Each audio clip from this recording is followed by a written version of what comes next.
Good evening. It's Thursday, February 13th, 2025, and I'd like to welcome you to the meeting of the South Brunswick Board of Education and to call the meeting to order. Please stand for the Pledge of Allegiance. In accordance with this provision of this act, the board secretary has caused notice to this meeting 48 hours prior, including date, time, and location to be posted in the South Brunswick Public Library, the board office. It is filed with the township clerk. At this point, we used to have two public comments, one before and after the consent agenda, but we now have one, which is good. But I would like to make the recommendation that we move the public comments to after old and new business prior to the consent agenda so that the public has an opportunity to comment on any old business or new business that may come up, because it would be insightful, I think, for members of the board, if there is any new business to be discussed, to have the public comment on that new business to provide us with some insight. So I'd like to make that recommendation, or motion, excuse me, to move public comments to after new business. So you want to just move it without discussing it? No, I'm making a motion. Second. So have old business that we've already discussed, that we've already had time to absorb as a board, and then have public comment, and then any new business, it's the first time we're hearing it. So we're not acting on it, we're not voting, or we get the public up for the new business, not the old business, because we'll be acting on the old business. So that was just my input. So what you're meaning to say is just allow new business to be out of the realm of public comments?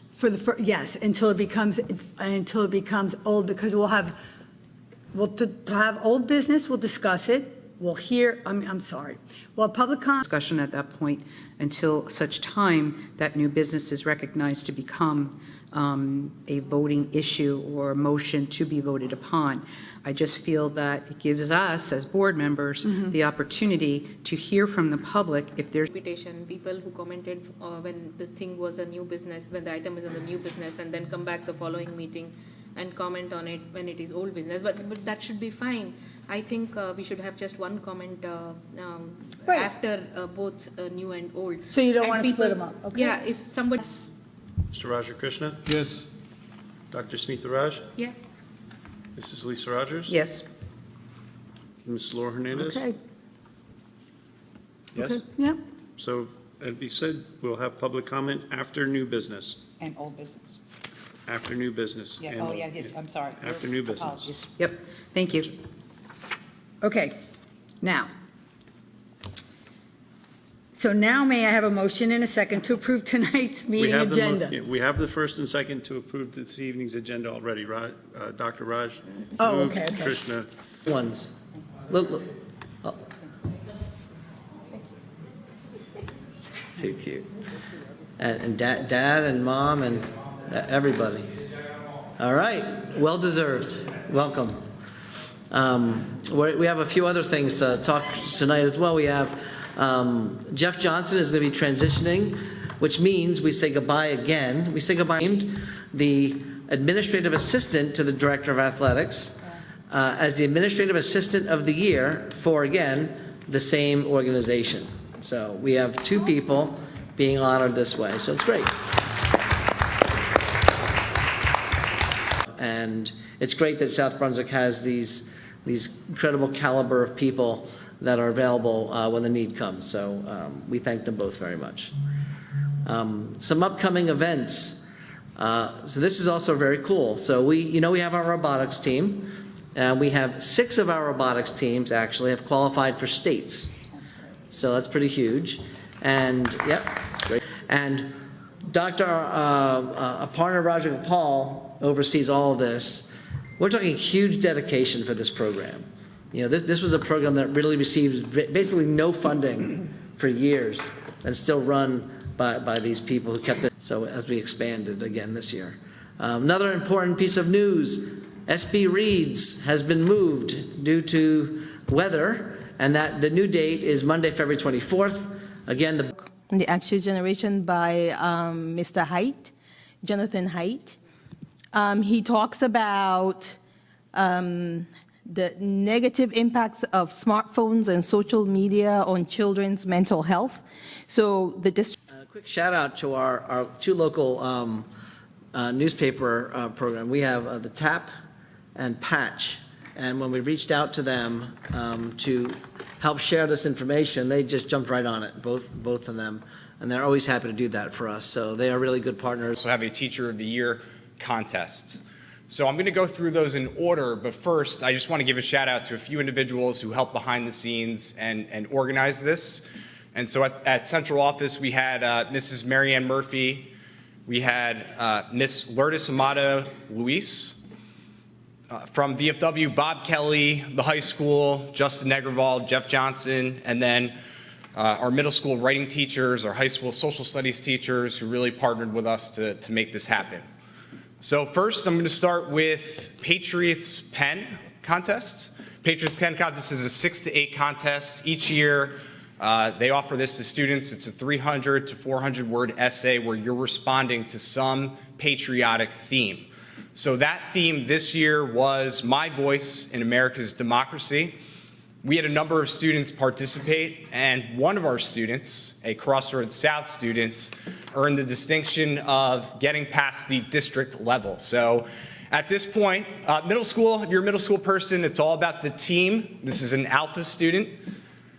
Mrs. Christina Rapp is her teacher, and so at this point, I'm going to call this student to come up and read her essay, and that is Tasneem Manviwala.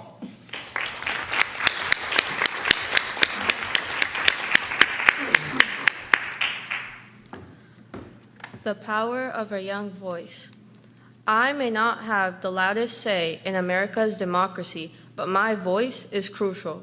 While I am away, I stay aware and informed, which means that I can also voice my opinions towards the views of classmates, teachers, or even family members.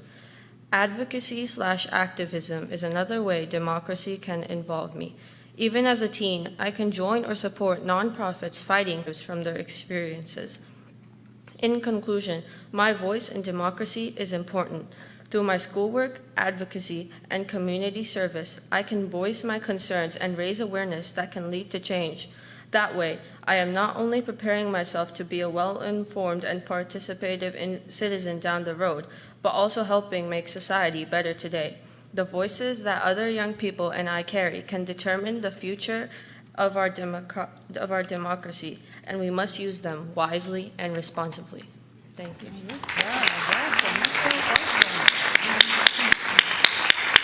So at this point, I'm going to call up Mrs. Laura Hernandez, who is our president, to present certificates.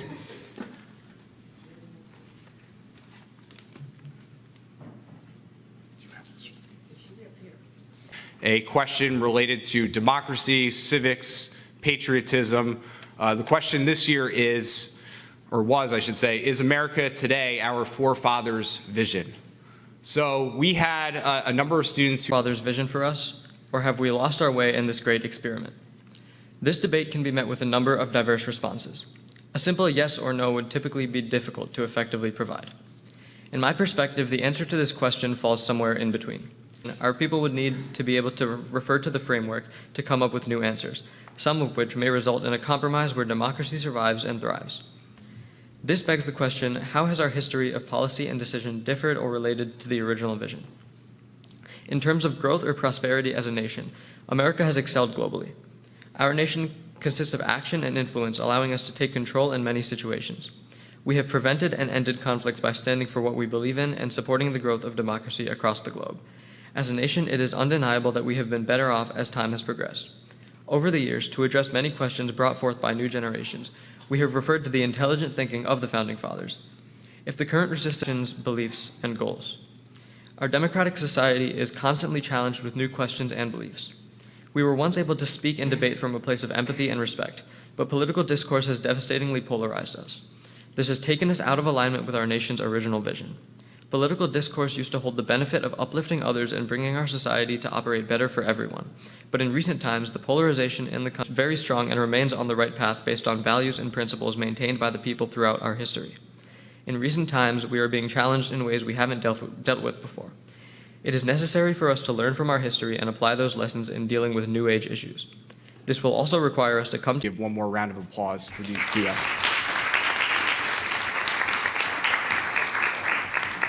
So we have one other individual to recognize tonight, and this individual is a teacher at South Brunswick High School.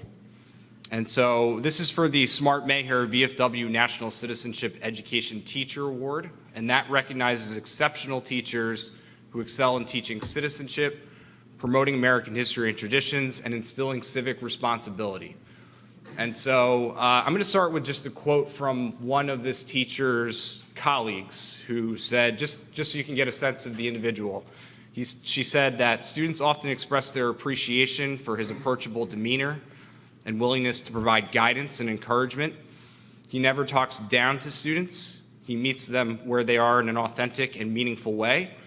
Beyond his impact in the classroom, he is a collaborative and supportive team member. So just a few things. I mean, I could stand here all day and talk. I'm not going to do that, but a few areas. Just this is someone who teaches government, who brings in, integrates primary sources regularly, has students debate and draw conclusions about events. This is a teacher beyond the classroom who has really made strong community connections, really formed strong relationships with veterans, has veterans come into the classroom and give guest talks, and beyond that has organized field trips, has formed a strong relationship with the Vietnam Veterans Memorial in Holmdel, has connections there, plans that trip, plans a trip to the American Revolution Museum, and has been very involved in our school community as a coach throughout the years. And so at this point, I'm very, very thrilled to honor Mr. Nick Gazzali.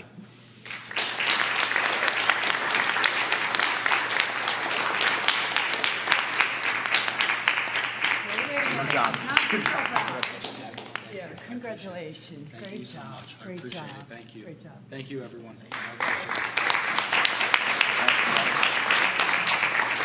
All right, at this point, I'm going to turn it over to Board President Laura Hernandez.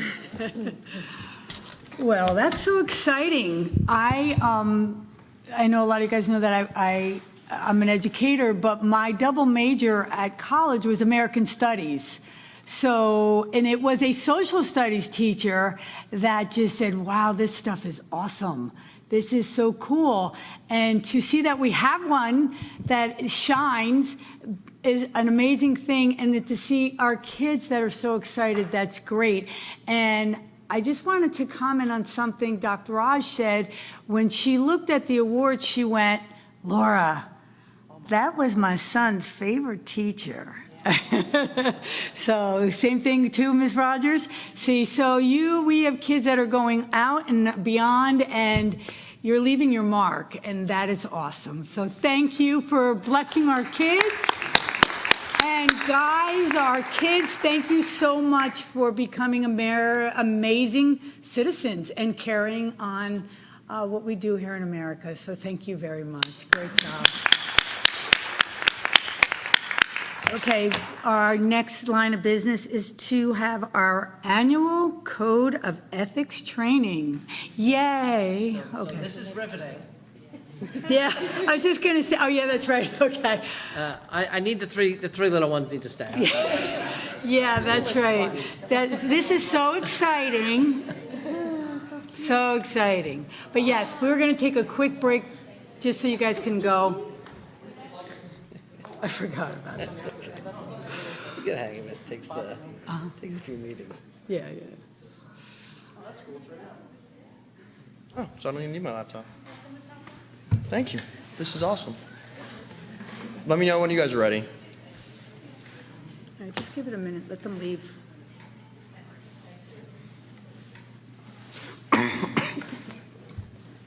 We're good. We're good? Yeah.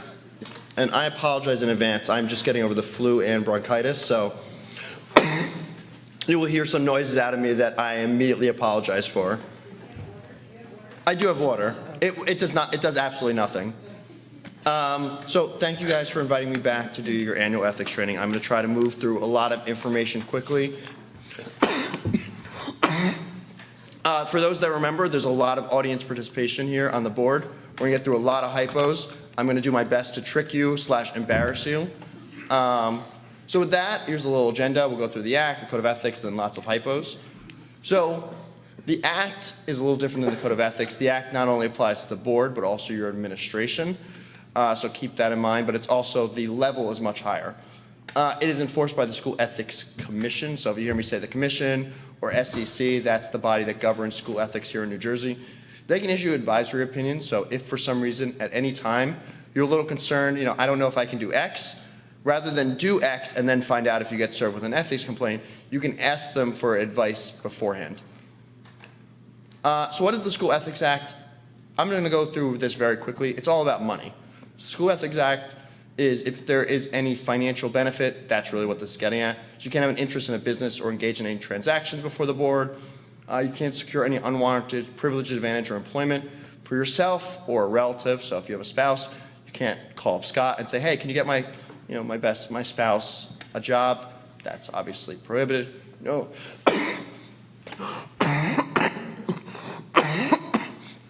No direct or indirect financial involvement. You can't take employment or services that prejudice your independent judgment. Again, these are pretty obvious. No bribes. E is pretty big on don't take any bribes for board business. And you can't use any confidential information for your own personal benefit. Again, these are pretty obvious. The School Ethics Act, in and of itself, I think was passed for a pretty obvious purpose. The idea here is that the public would not have an impression that you're not trustworthy.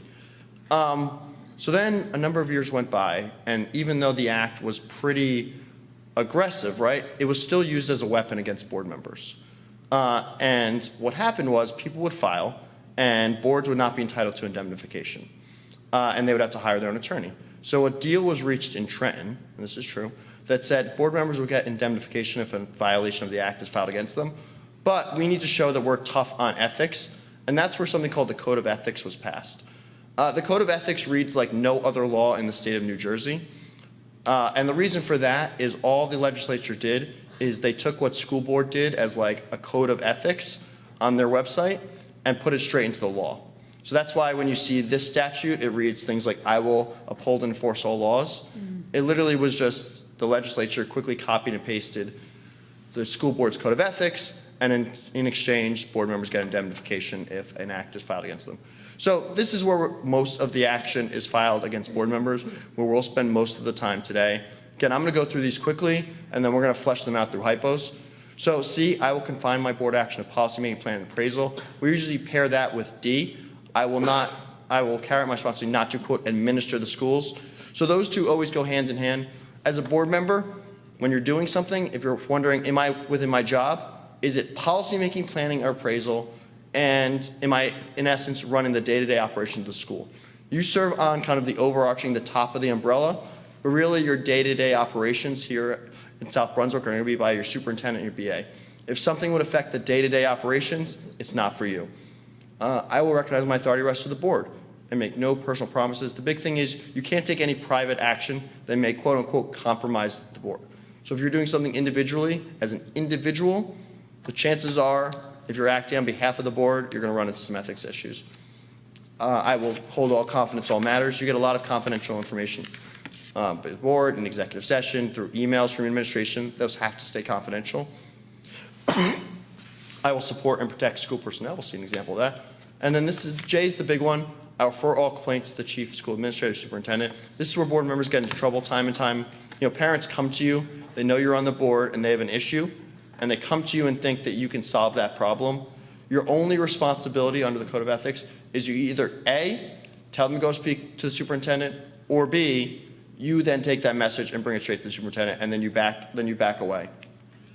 So again, key takeaways here, again, conflict of interest, don't use your position in an unwarranted way, and of course, again, don't take bribes. So let's get to the, some quick regulation updates. There was some confusion regarding when does a board member become a board member. So specifically, board members would be elected, but not sworn in, and then people tried filing ethics complaints against them. The good news is now it's clear, you're not a board member until you're actually sworn in. So, if you're in the process of being elected, get all the unethical behavior out of the way in the beginning, and then be sworn in. Training, for some reason, I think they thought it might have been a good idea, if anyone's seen some crazy board meetings of late, that new board members need their training within 90 days rather than a year. And then, again, advisory opinions, which I think are very helpful. They've made clear that now the board attorney can file on behalf of a board member. Now we get to the fun part. So again, a lot of hypos here. I'm going to try to go through quickly. They're, in many cases, meant to trick you, and most importantly, they're based on real cases. So the one thing that is incredibly confusing, if you remember this in the past, is thumbs up is no and thumbs down is yes. So the easiest way to think of this is, if you think the board member acted ethically, give me a thumbs up. If you think the board member acted unethically, thumbs down. And again, most of these are well-intentioned board members that kind of go beyond their role. So let's talk about conflicts of interest. So the board has made known that it'll be purchasing an ID scanning system to verify the identities of visitors to the school. A security vendor reached out to a board member and offers to take them out to lunch to learn more about the software. The board member declines the invitation and instead responds by telling the vendor how he envisioned the scanning system we use in the schools. What do we think? Give it a minute.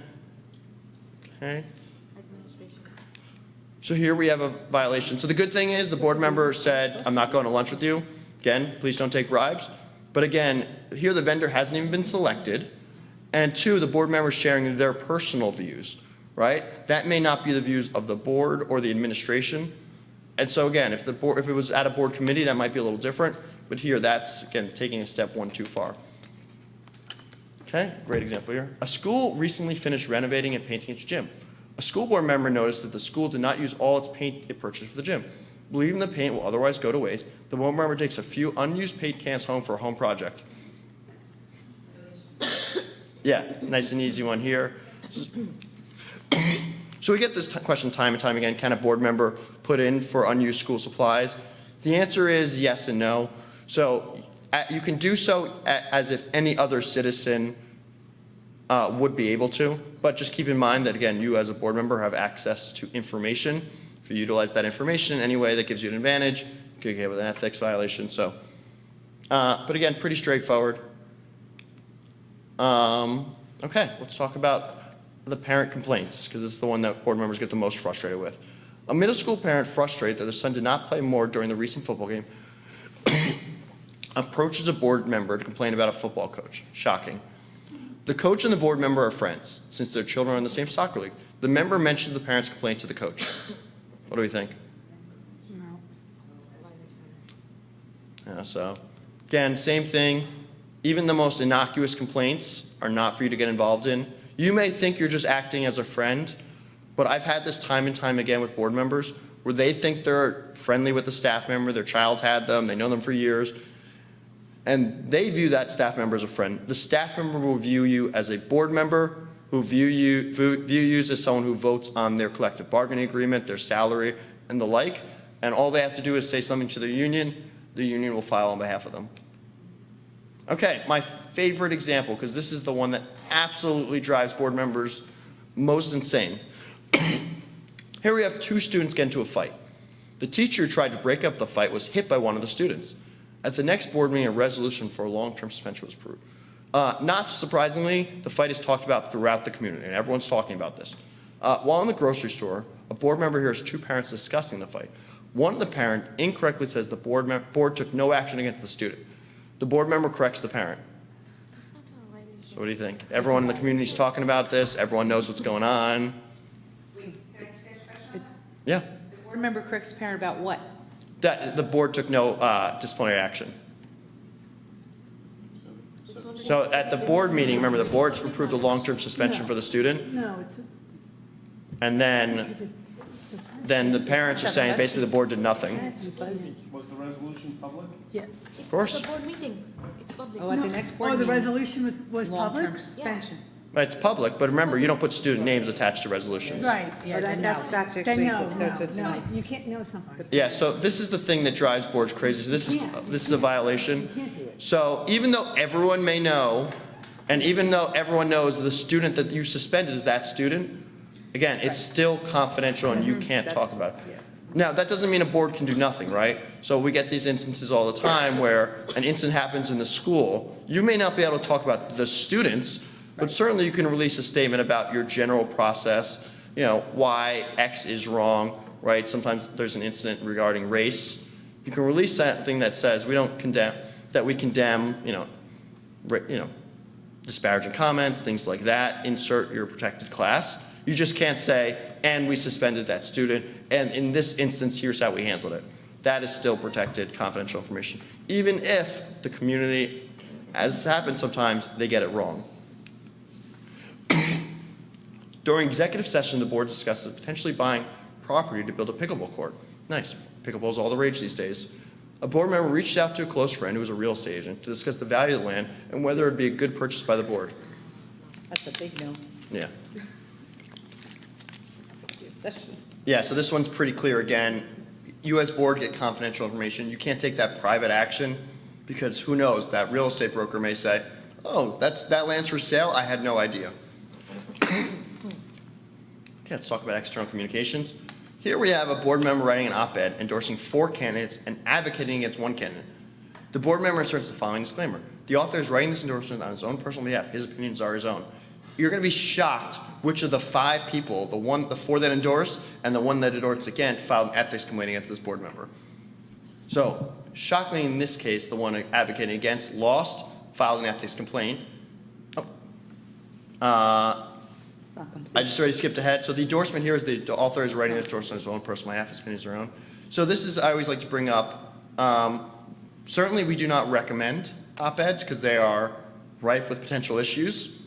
But the School Ethics Commission, this is where I bring up, if you are going to write something, you have to be crystal clear that the views are your own and they are not those on behalf of the board, in order to ensure the public isn't confused that you're talking on behalf of the board.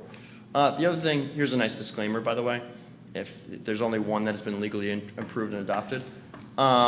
If you're going to do it also, again, we don't recommend it, it's got to be honest, it's got to be truthful, and it can't compromise the board, which makes, again, writing your own personal opinion just rife with potential issues. But if you're going to, you have to put this very clean endorsement. Okay, social media posts. A board member shares an article on her personal Facebook page regarding the appointment of a new commissioner of education. Above the article, the board member includes the thumbs down emoji. No other language is included. It's okay. That's fine. It's on their own page. First time What do you think? I No disclaimer. So this is okay. The reason I like to bring up this case is you can make fun of Trenton as much as you'd like. I have done it on many occasions. So as long as you're not commenting on something before the board, but you're commenting on legislation, the Commissioner of Education, that is all fair game.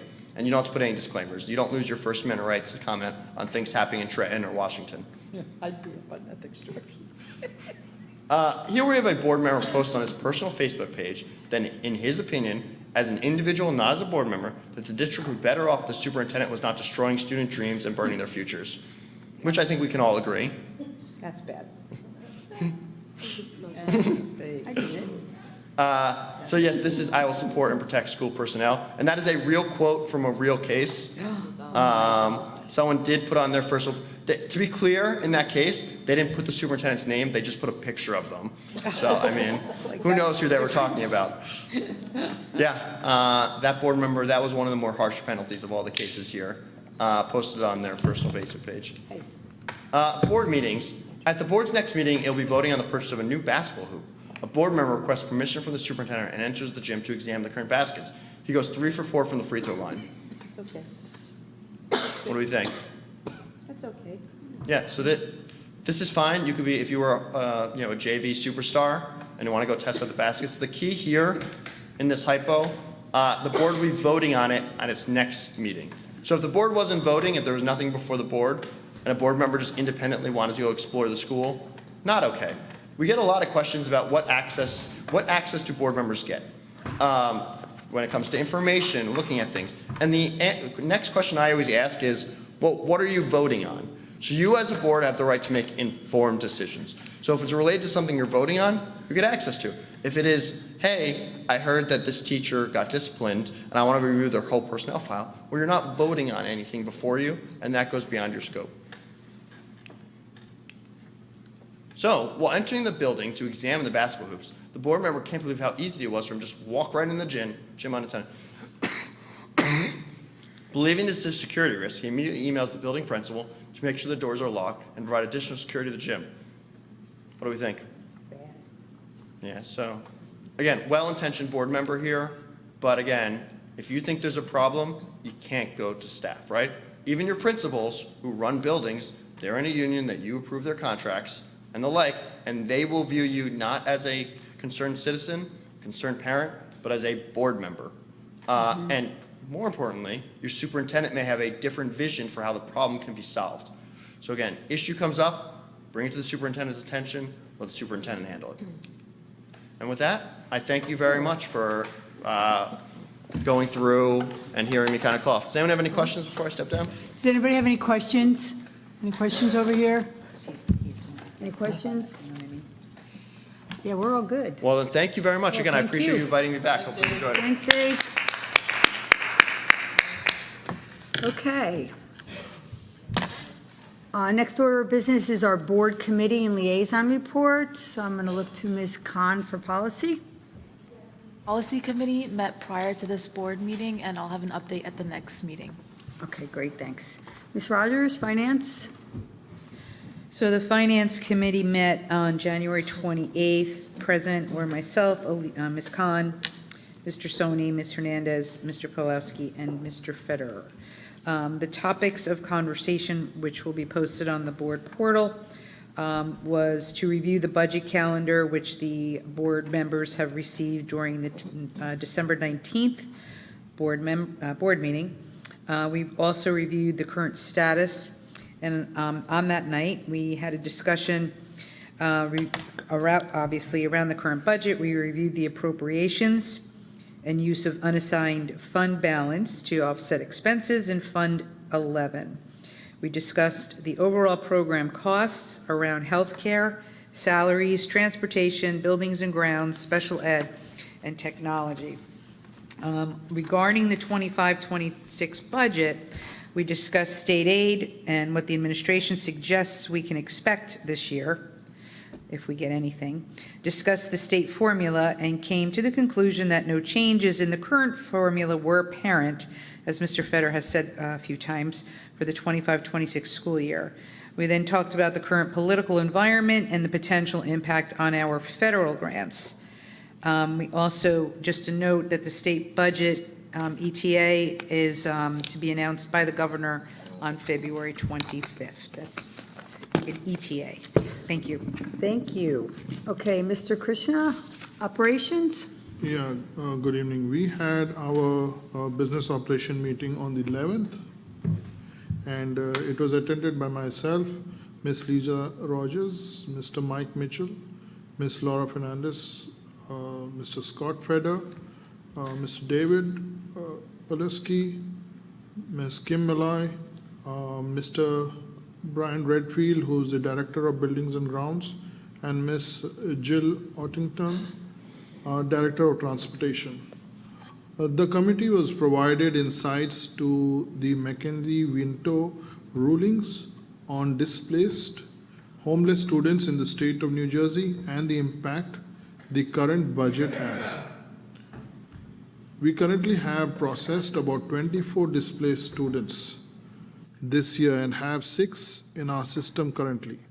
The major impact on our current budget is in transportation, as the district is responsible for busing these students to and from school during their displacement.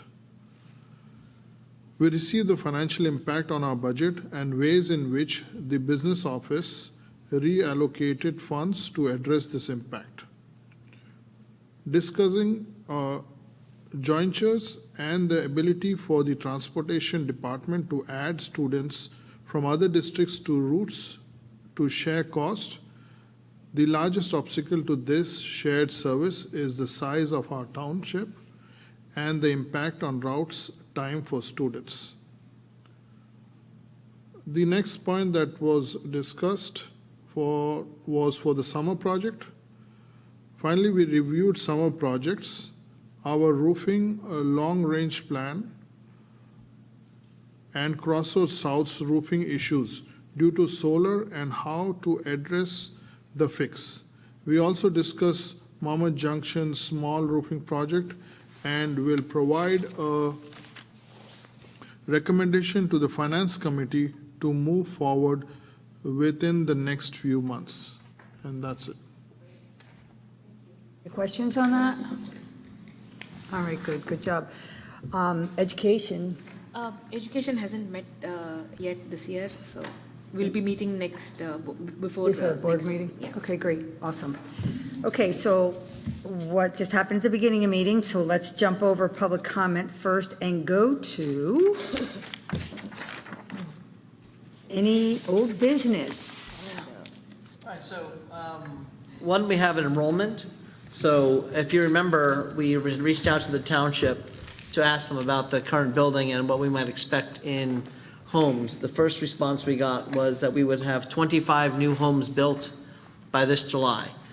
Dave and I felt that was not accurate, so we did sit with the township, and they gave it to us. It was a mistake, an error. They understood, they fixed it, and let me just give you the numbers we have right now. So by this July, they do expect to have 200 homes potentially occupied. Those are all the ones behind 4 Executive Drive. That's off of Northumberland, I think. Yeah, So that's it. None of the other complexes will be built in time for this July. However, for next July, this means these are the ones that will be occupied at some point during the school year next year. We are expecting about 735 units. So what does that mean? There's no exact answer to what that means, but 735 units will predict at about 125 students. So that's not horrendous yet for next year. It is the next year after that that we have serious concerns. So what we are going to do is you're going to be hearing from, we have 3 people co-chairing our work on looking at all this. That's Pete Ratine, Christina Vildastegui, and Rob Sears. They're chairing the committee that people are going to be reached out to, if not tomorrow or by early next week. And we have to look at what that means. And the best way to explain it is the one section of Northumberland Way has 1,700 potential units. That will produce more elementary students, most likely when it's in full build, than Brooks Crossing can handle. And they're all slated to go to Brooks Crossing now. So if you could just put that in your mind, we already have 500 plus kids at Brooks Crossing. We certainly can't handle 500 more at Brooks Crossing. That means we cannot keep our districting as it is. Whether we reconfigure or not is another question, but we know we're going to have to redistrict. What that means for people that are unfamiliar with the term, redistricting, currently there are lines drawn. If you live on this street and this house, you go to this elementary school and this middle school.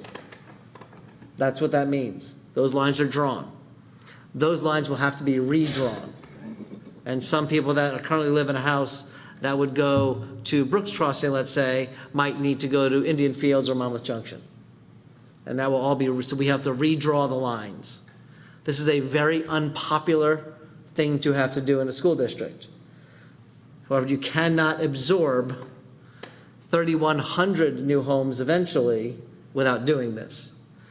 We do not believe we need to do this for next school year, but we do expect to be tight at certain points if this happens on time. Mm-hmm. That will be rough. When you budget, it's hard because you don't know exactly what it will mean. You don't know. Will all 700 of these homes be built by October, or will they really not start coming into fruition until the end of the school year? We don't have that information, and even the township can't really predict that with accuracy. They're doing their best to help us with this. So this is a warning of sorts to inform the board that at some point between the study we're going to be starting this year that will go into next year, I would highly guess we will be making a recommendation to the board for redistricting at a minimum.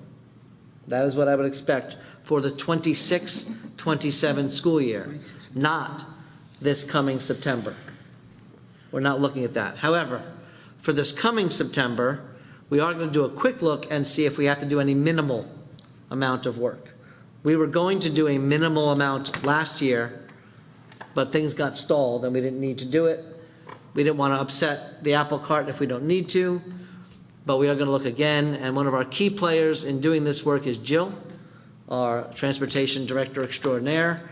And she literally knows like everything about all of this. I think she drives the neighborhoods to see how far along these houses are coming. I drove down Henderson Road the other day, and I drove down Ridge Road the other day.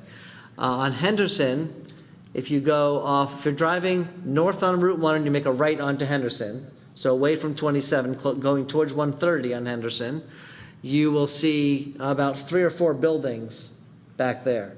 They are relatively constructed, but they're still under construction, meaning they're not occupiable. There's no COs for those. So those will be coming online, and we are looking at, make sure I say this right, this is small. We're looking at probably about 175 of those occupied by next July. Not this July. Next July. That means the majority of that complex will become online during the next school year, this summer into the next school year. The other one that they expect to come online is on the Shocks. That's the Ridge Road Shocks.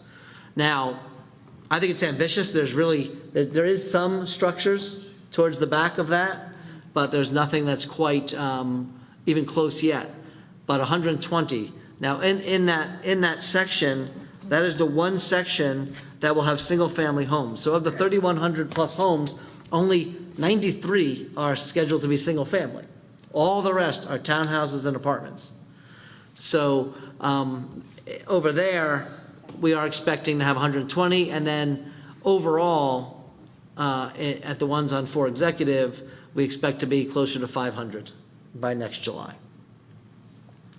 Again, the yield on these houses, meaning what is the number of students to expect, it takes 5 years after built, full built, to get your full expected yield. That's how this generally works, according to demographers. So we would expect a small percentage in year 1, and it would grow in year 2. And the other problem that will happen in year 2, remember, is more houses will come online.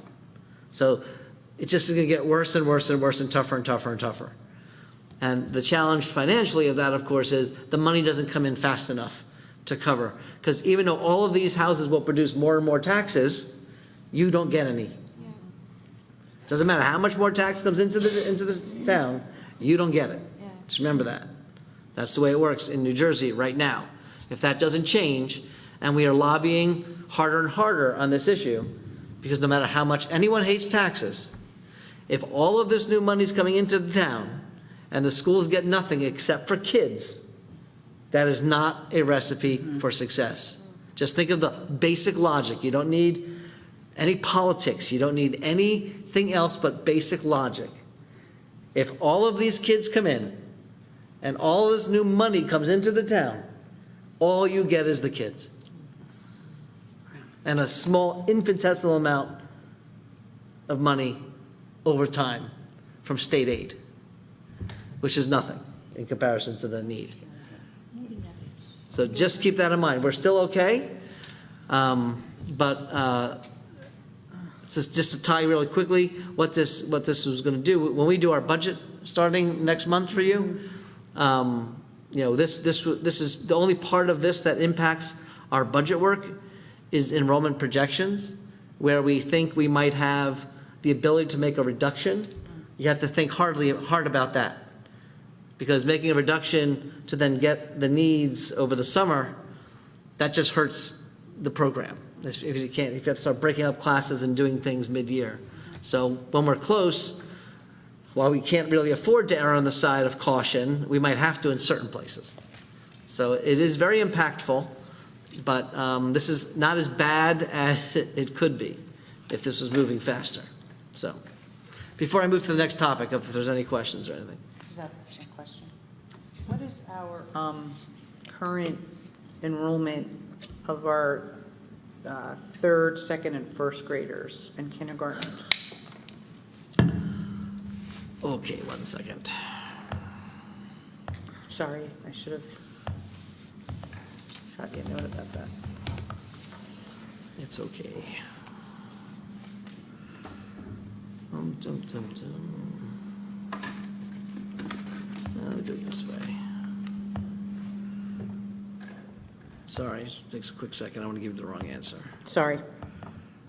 Let's go from... Because the pre-K, you said we're at, what, 3-something, right? Suzanne, something? So I'll tell you now. Okay. So as of right now, as of December, I can give you as of December because I can't find the other January right now. It's close enough though. Our first grade, 445. Second grade, 442. Which one was that, 442? Second? First grade, 445. Yep. Second grade, 442. Third grade, 526. That's your 1, 2, 3. Kindergarten, you didn't ask, but I'm going to tell you anyway, 393. Yeah. So we have a little bit of, And so just to 12th grade, yeah, 675. right. Which is lower than Right, any recent years, but think of that, your kindergarten is only under 400. right. And you're at 675. So we have a little bit of, This gives us a little bit a of little play. bit of room. And we have room for kids, that isn't the problem, but the room has to be the right The location. location, right, I understand. You can't just pile them into one spot. Yeah. And the last thing you want to do is start telling families, you live right next to, this neighbor and this neighbor, you're in between these two people, they're going to this school, but I'm Yeah. sorry, there's no more room, we have to send you over here. Now, we will have to do that, I Yeah. predict. But we try to do our best not to by using predictions that we hope are sound. Our total number, just so you know, for the district, as of December, was 7,567 students. We dropped. Used to be at 9. Any other questions? Thank you. How far is that down from the previous year, Previous what year? last year's enrollment? Not much down from one year. It's leveling out a little bit. What's happening is you're dropping off a larger 12th grade and getting in a smaller. So most of your reduction is the fact of larger, higher grades and smaller, younger grades. But we probably lost about 100 kids, I think 110 maybe the max, Okay. from one year to the next. Unfortunately, 110 kids in a 7,500 kid system doesn't have the financial savings impact Right. that you'd hope it would have. But then last year preschool also started, so there were more kids. So yeah, let me see. I don't think that included a preschool though. We keep them in a separate number. Okay. So our preschool grows based upon our, what the state gives us for that. Right. Remember, preschool is 100% funded Funded by the state. by the state. So that's another whole issue. It's a positive for the district, but it's, And the numbers for the preschoolers? 3, 4, 3, and 4, they're about the 3-something number, right? yeah, what are we, 350, Suzanne? Just under, yep. Just under 3 and 345? 4, it's about 350. Yeah, about 350. That's actually good news in a way. All right, folks? Yeah, that's small. Good? Good. Thank you. All right, I'll just go up there so I can look at the calendar as I'm talking. Reg?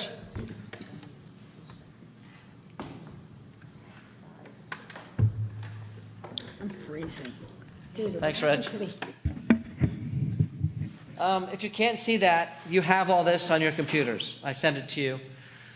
So we're looking at, let me see which one. We're going to look at the one on your left. The calendar on your left is the calendar I sent you this afternoon. After doing some more legwork on the calendar, and we wanted to do a few things. The left is the calendar I'm proposing. The right was the one I sent you originally. The slight change is moving the spring break back to where it originally was, which is the week before Easter. The reason for this is, one, it picks us up that day we need in order to control May. If you look at May, the end of May, red, blue, red. See that? On the left-hand calendar in May, red, blue, red. If you now look at the right calendar, it's red, yellow, red. Yellow means a makeup day, an inclement weather day, which you may or may not have school that day. That's a shaky little situation that we could try to avoid by putting the PD day, which is a flex PD day, smack in the middle of Eid and Memorial Day. That guarantees a nice little break. So while we break up November, we are adding little breaks throughout the year, which when you speak to the educators, that's better. It's better for how we do professional development. It's better for the flow of the year for student learning. And for families that are, have gotten used to the November break, I get that that's nice. But if you look at this particular calendar, in September and October, we're already off for 4 days. It's a late starting year. We're already off for 2 days in September and 2 days in October. So adding another week off right then, just not a good way it's not a good flow. So each year you look at the calendar and you see how it looks and you see what's possible. We believe the right work for this particular year is to revert back to the half-day schedule for conferences. Some like it, some don't. It's a mix, but I will tell you, almost all these things are mixes. There's no like obvious wonderful choice. Everything is like, I like it, I can deal with it. I don't like it, I don't love it. That's the way it works. But the calendar on the left, either calendar, by the way, ends us on the 26th, period. That's not solvable. I went through that last meeting. That's not really solvable. So in this calendar on the left, which is the one I'd like to put through tonight as the calendar you adopt, I'm asking you to vote on that calendar on the left. That calendar is a solid calendar, and what I was able to do is I took both of the inclement weather days on the left-hand calendar and put them right after spring break. So if we don't need those days, we elongate spring break, including the Monday and Tuesday after the Easter holiday, which is a very nice thing if it plays out that way. So again, that's a stronger calendar on the left. The other strength of that calendar is that week off for next year aligns with all of our surrounding district spring breaks. Why that matters is because of their staff. Staff have children. And if they don't live in South Brunswick, they live in a neighboring town like West Windsor, East Brunswick, or North Brunswick, it's a problem that we could solve. So obviously all the people that live here, and their kids live here. So it's really about the staff and getting the day back, which allows us to solve May in a better way. So I've given you the rationale for all this already. You've had that time to look at it. There was no real change except what I just shared with you, and I gave you the rationale for that. So pretty much just want to, if any questions you'd like, or questions specifically about the use of the days here on this calendar. The left calendar, does Eid start on the 25th Which month? of May? No, Eid is the 27th, the Wednesday. It's a single day. Single day. The 25th is Memorial Day. Okay. So it's a wacky thing. We don't get to control when holidays, what days they fall on. Mm-hmm. So that's why that happened in May.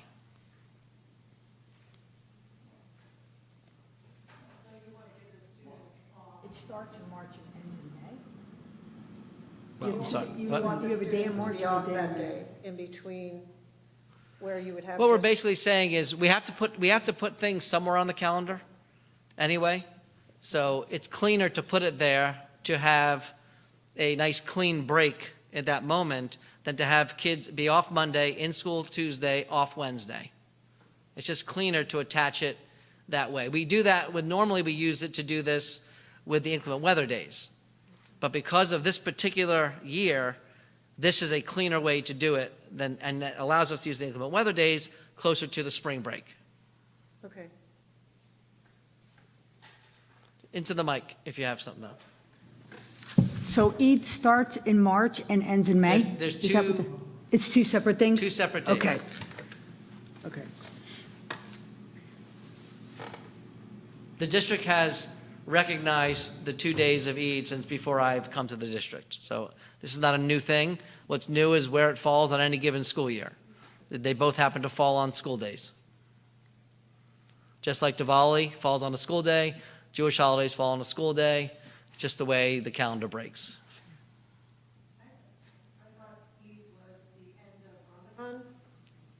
I'm just telling you, these are the 2 days of Eid. There's a day in March and a day in May.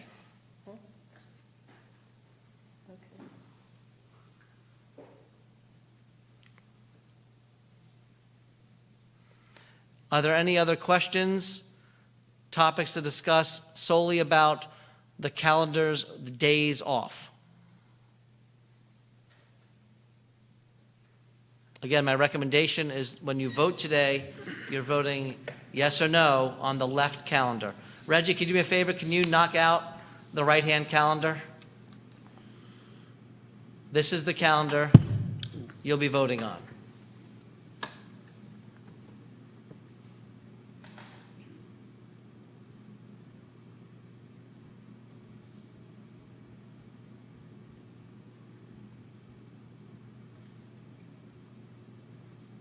Are we good?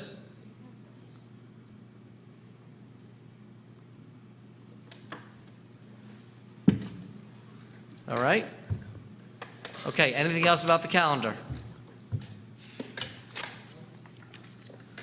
Okay, thank you. Thank you, Reggie. Okay, and at this time, we have no, Julie? I'm sorry. I want to, old business. I'd like to make a motion to annotate Christmas Day on the calendar, Second? and I was wondering if I could get a second. Second.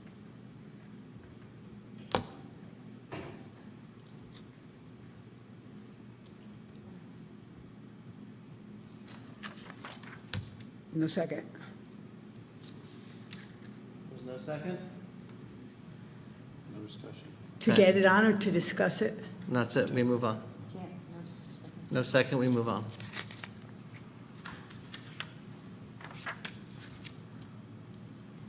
I'll No second, no second. discussion. 1 second, what? I'll second it. We have a second. Discussion. Yes, I believe that the calendar is reflective of all religious holidays, with the exception of Christmas. It is a diverse district, and we have several families who would appreciate Christmas Day being annotated on the calendar. We can affix Christmas Day. It is a federal holiday. We annotate all federal holidays on our calendar, and Christmas should be annotated in respective of the federal holiday.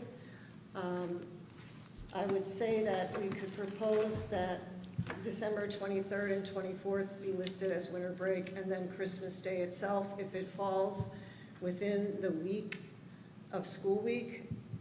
If it does not fall on a school day, then we don't have to worry about putting it, but if it falls Monday through Friday, then it be annotated on our calendar. Just a quick correction, I'm not arguing that point. Just, we don't currently annotate federal holidays. What about Martin Luther King, Thanksgiving? For example, we don't annotate any federal holidays that we do not take off for the federal holiday. In other words, We have President's Day, we have Thanksgiving. no, we have I know. Martin Luther I'm King. actually not arguing, I'm just sharing a factual piece of information. Veterans Day, for example, is not annotated on the calendar, ever. Just because it doesn't fall on a day where we take off. Columbus Day is not a day that we annotate on the calendar because we don't take the day off. The ones that we do, we annotate. Okay, That's all. okay. Not arguing the point, just sharing that piece. Yeah. In essence, winter break, it is for all families in the district, I understand that. But I do believe, since we have so many religious holidays represented on our calendar, it makes sense for us to annotate it as a respect to a point of inclusion, to show a sense of inclusion. So what you're asking for is like the 23rd and the 24th to say winter break, the 25th to say Christmas, and the 26th through, I'm going to say the 4th, to say winter break. Yes. Okay, we would vote on that? I'd like to There's make still a comment discussion, first. yeah. Okay, I'm sorry. We are not annotating Hanukkah. We have not annotated Kwanzaa, we have not annotated Passover, we have not annotated Good Friday. We are annotating winter break on the days off calendar. All religious holidays are notated on the academic calendar, which every student and every parent can access on the website. This, by definition, this calendar is recognizing days off. I do not believe we need to annotate Christmas because, in my estimation, Christmas is on the same day every year around the world, the 25th. Everybody knows it. January 1st, everybody knows is New Year's Day. Not everybody knows the other religious holidays because they change. The only recommendation I would make is to eliminate any reference and just notate it as the day off is due to a religious holiday and allow the parents, if they so choose, to look up why. I don't see a need to identify Christmas because everyone knows the 25th is Christmas. I understand your point. You want Christmas to be recognized. But that is not the definition of this calendar. Thank you. Okay, so, and go ahead. Just to point out that the hard copy calendar that we get, it does annotate Christmas and other holidays as well. And I see this as a question of having a 365-day calendar, digital calendar, versus a calendar for the days when the school is open and closed. Rather than having to annotate a certain religious holiday, I think we should take a step back and ask ourselves whether we need a 365-day calendar so that everybody gets equal representation, whether the school is closed or not, all religious holidays are recognized. Okay. Any other comments? I really didn't hear what she said, so could you repeat it? I see this. I see this more. Oh my God. I see this more as a question on if we need a 365-day calendar digitally, like the hard copy version that we get, or just have the Monday to Friday school week calendar that we currently use. So I see it as that the choice that we need to make is whether to have this or that. So just for clarification, we already have that. We have a digital calendar. Yeah, we that do. has a 365-day calendar. We have a hard copy of the calendar. Hard copy Both too. of those do annotate Christmas, for yes, example, as it well as does. other holidays. This is a school closure calendar. It is only addressing when we're open, when we're closed. Yep. And looking at other districts' calendars, which you can care about or not care about, their closure calendars do not annotate Christmas as well. I haven't seen a district that has their winter break at some other point. I'll make a recommendation, and of course, as part of the discussion, I would recommend saying exactly what I said last time. If we are talking about a school closure calendar, and we're going to add holidays, any holiday, that does not impact the school closure calendar, then I think we have to then change what we call a school closure calendar and add all the holidays regardless. Yeah. And that is a mess, my It is. opinion. It's a mess for putting out the purpose of the calendar. If we had nowhere that we were annotating other holidays, I would think of this differently. But however, and this is just my opinion, we do this already. We do annotate. The school district absolutely has two calendars that show Christmas. This is a calendar that addresses when we're closed and when we're open only. That's the reason it's not there. That's my input. Where do we post the calendar that annotates Christmas? It's right on the district website. You just go to the district website and look at calendars, and it's right there. It's always been there. And what is that calendar used for? That calendar puts all the other things that, so the one calendar we're talking about right now is a school closure calendar. I know. If you notice what's not on there, it says it doesn't have school board meetings on there. Right. It doesn't have a lot of information about what goes on in the school district. The digital calendar keeps everything. That annotates everything. Because this calendar is solely for school closure, it doesn't matter when the school board meeting is on this calendar. I'm telling you that most parents will use the school closure calendar to keep current on what's going on, because that's when they plan their holidays, they plan everything around that calendar, I'd like correct? to make a comment on that. So, excuse me, I'm I'm talking. not interrupting, I'm just saying I'd like to make a comment. Okay. So in that essence, we have all those other faiths represented on that closure calendar. I'm only asking that we annotate Christmas Day as a holiday. But just so you know, you don't have all the other holidays on that calendar. You don't. We have Eid, we have Passover, we have Yom Kippur and Rosh Hashanah. We don't have Hanukkah. We have Diwali, we have We don't have Juneteenth. We don't have Passover. Excuse me, but we have all of those, but we have nothing to represent Christians in this district, and there are many. I'm guessing from just my Catholic church alone, there are 1,500 families of kids who inhabit our schools. And I think it's wrong when we preach inclusion to not annotate Christmas on our calendar. I don't care what you say. I I know you think it's some kind of irrational issue, but we have to respect Julie, the people in Ju- this just one town. second, Julie.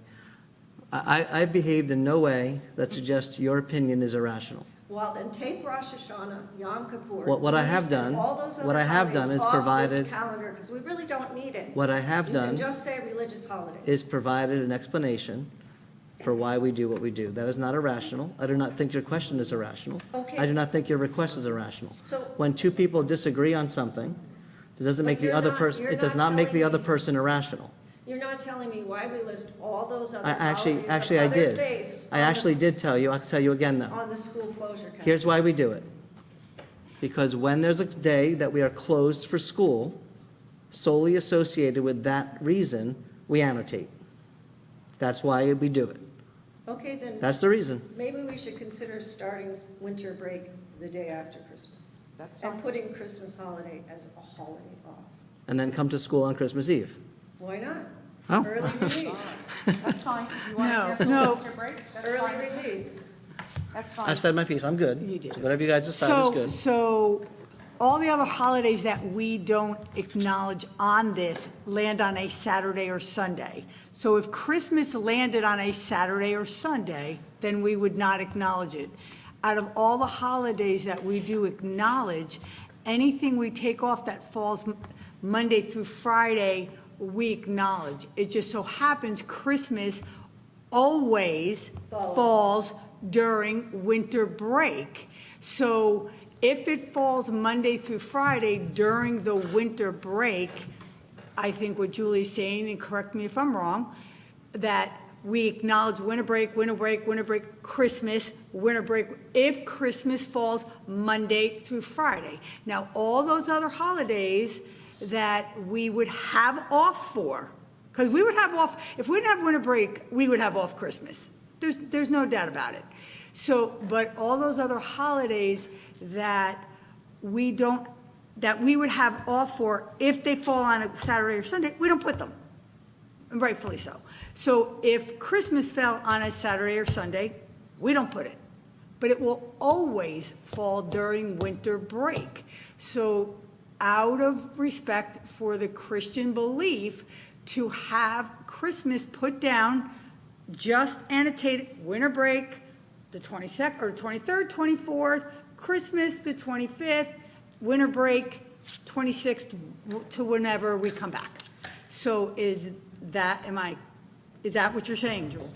Right? Is that what you're? I would be happy with just winter break / Christmas holiday. That's not an You are option. not That's not an celebrating. option, Mrs. Rogers, let me finish. Sorry. Winter break, Christmas didn't cut / you off. is not, we're not going to go there.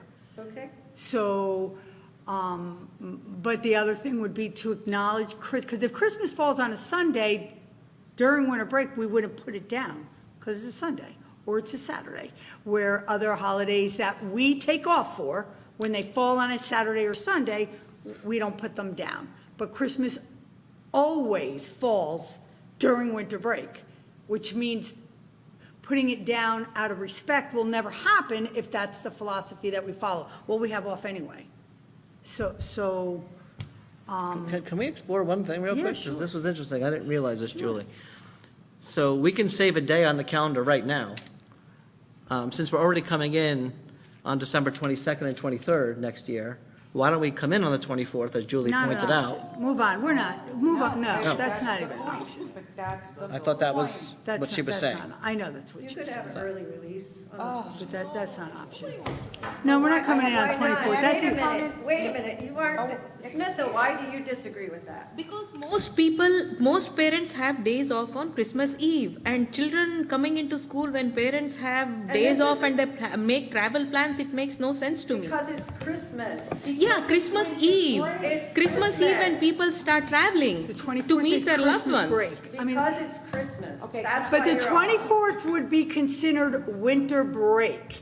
So we don't want to take that away. I'm vocal with, that's a non-negotiable. We're I not understand taking that. away the I 24th. do understand that, I just want it annotated as the federal holiday Christmas. The federal holiday, though, Julie, let's back up on that, because we don't have off for every federal holiday, and because we don't have off, But we it is have not, off for Christmas federal holiday. Oh, and we have off Yes, because we it's do. winter break. because, We have off for Christmas federal holiday. correct. We would have off for Christmas whether we had winter break or not. So that's, let's not even go there anymore. So let's just wrap this up. Let's vote on this. If we can have on our, the calendar, Well, we you're have voting on to- her motion. I'm Got about sorry. her You're motion. voting on her motion. Oh, You can't change her motion. She made the motion.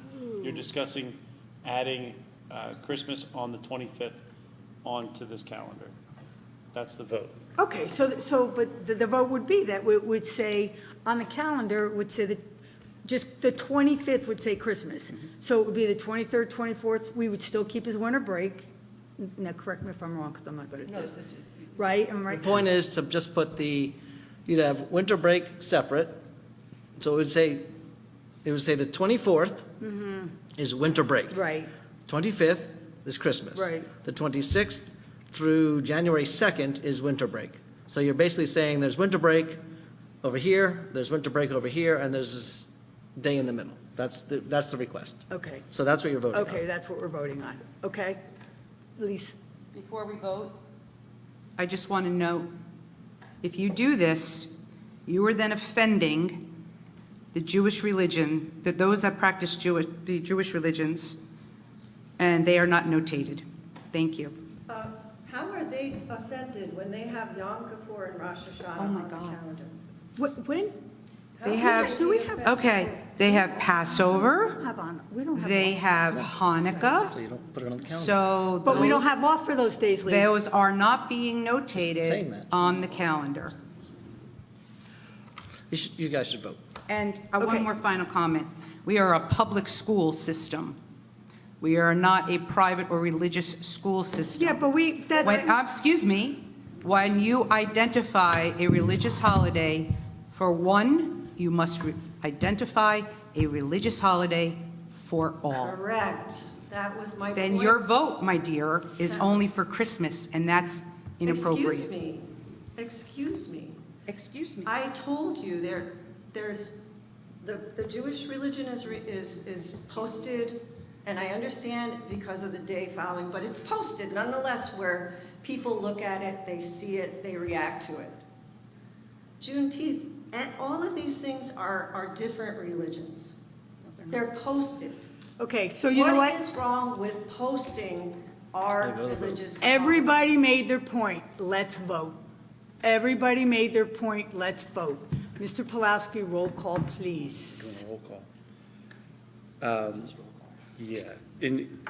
So voting for Christmas on this calendar notated as Mr. Fetter, everybody explained. Ms. Julie Farrar, yes or no? Yes. Alicia Khan, No. Mr. Raj Krishna, No? Dr. Smitha Raj, No, Ms. Lisa Rogers, No. Ms. Laura Hernandez. Yes. The motion is not passed. Okay. Okay.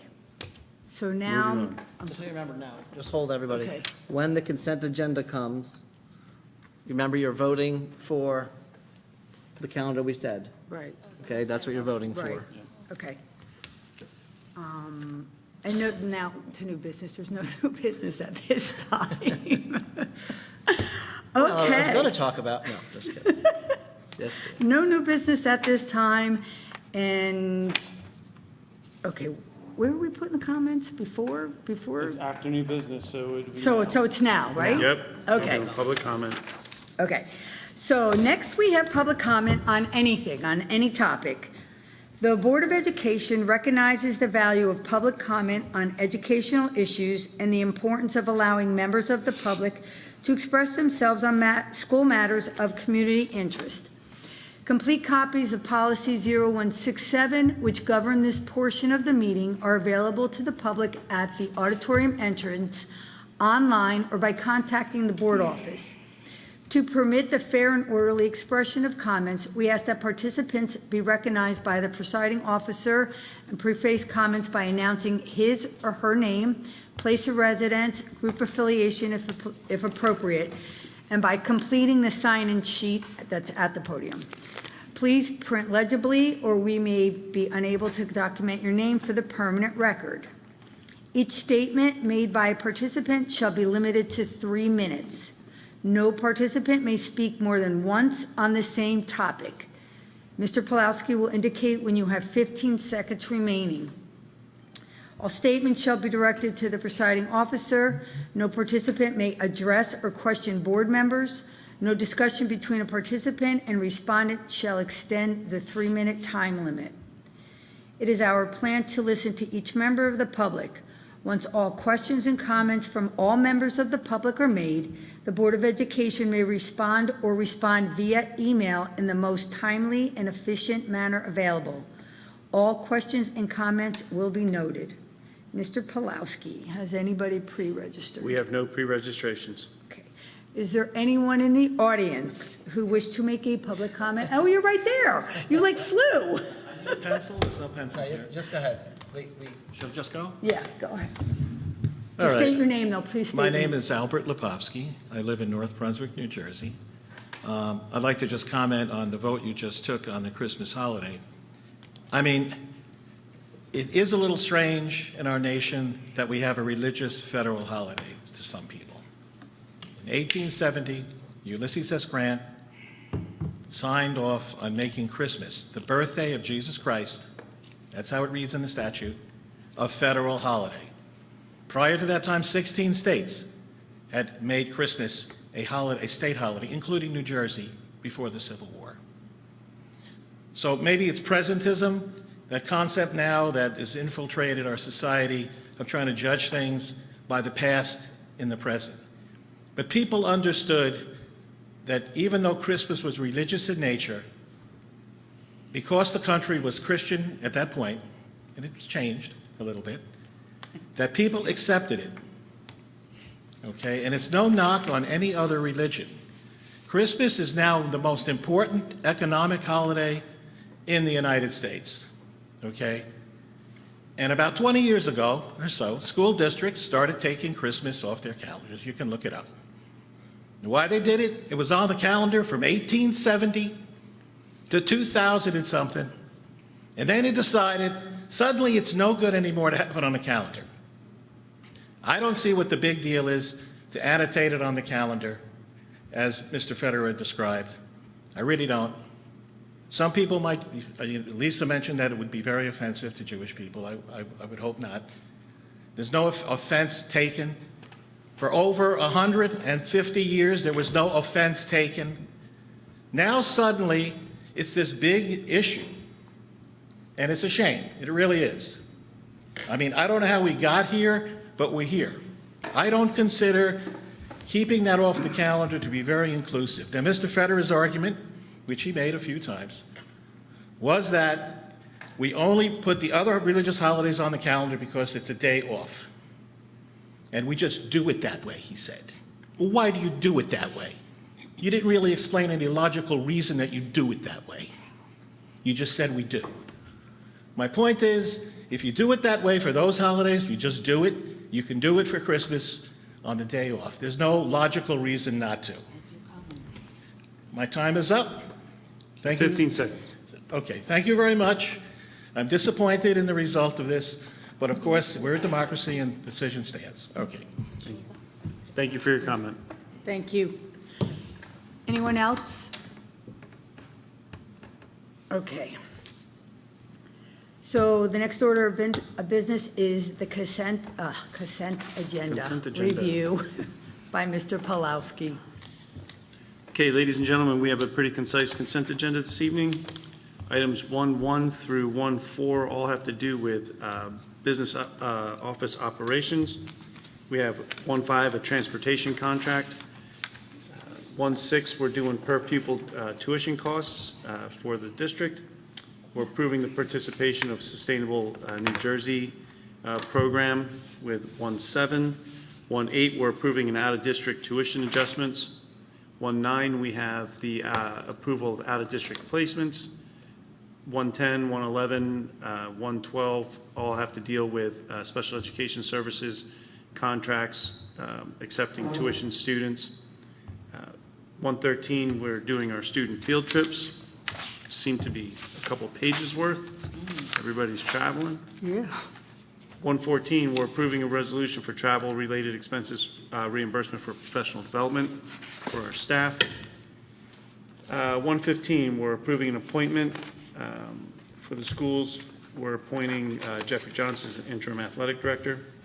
1.16, we're approving our school calendar that we talked about this evening. And 1.17 is our personnel. And that is your consent agenda this evening. Thank you. Can I get a motion for the consent agenda? Mr. Krishna, second. Dr. Raj, all in favor? Yes? You gotta do a roll call now. Roll call. So I we get had, it. who was our first? Raja. Oh, Raj.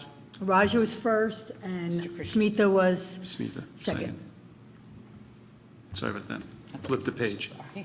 Right. Discussion? Just a comment. Per pupil tuition, for people who are listening in, please check it out. We see a lot of chatter on social media. So this is the actual number, so please check it out.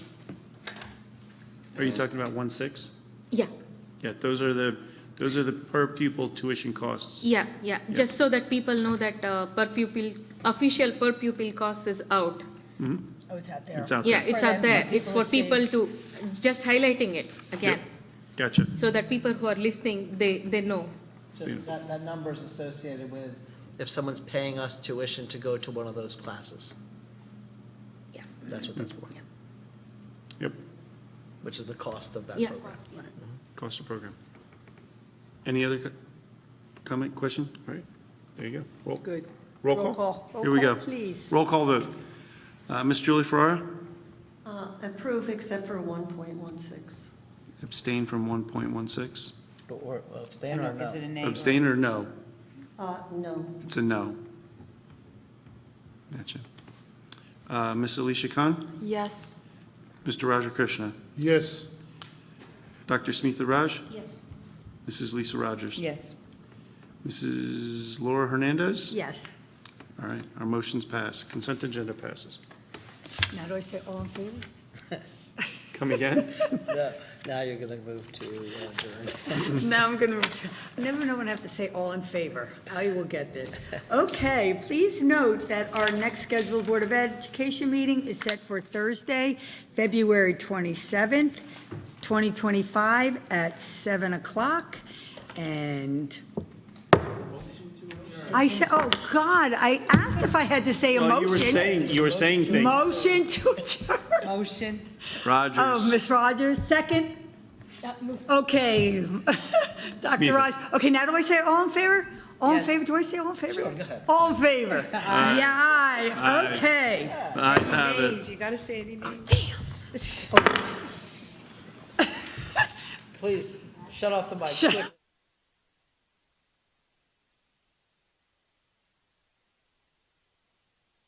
No. Can we reopen? Wait, don't go, don't go, don't Wait, go. Nance, wait. The No, I second. The meeting's, We have a motion to reopen the meeting, Reg. Just keep the recording going. I make a motion to reopen the meeting? So I'd like to just say, at what you voted on just now, Yeah. we have to get used to this new change in the way we do things See here, how far you Nance. messed up too. Nancy Duco Sweeney has been waiting patiently in the audience. You just approved Nancy Duco Sweeney to be the new assistant principal at South Brunswick High School. Now, come on up, Nancy. Wait, come all the way up. You gotta come up. Now, I know Nancy prepared a long speech. Nance, keep it under 20 minutes. Thank you very much. I'm extremely proud of our school district. Thank you all very much. I'm really excited about this opportunity. So thank you. Congratulations. Yeah, congratulations. And just so you know, so Nancy has been a dean, teacher in the high school. She embodies the spirit of that high school. A true student advocate. And don't get in her way as she's trying to protect the kids' interests. I'm certainly not. She might not be gigantic, but she's tough. I love it. Love it. So congratulations, Nancy. Well deserved, well earned. Welcome aboard. Thank you. Okay. Okay. No, Motion you already to had adjourn. you already I already adjourned. had it? Don't I have to? All right, cut, Reggie, you're done. Lights off, South Brunswick. Have a good night.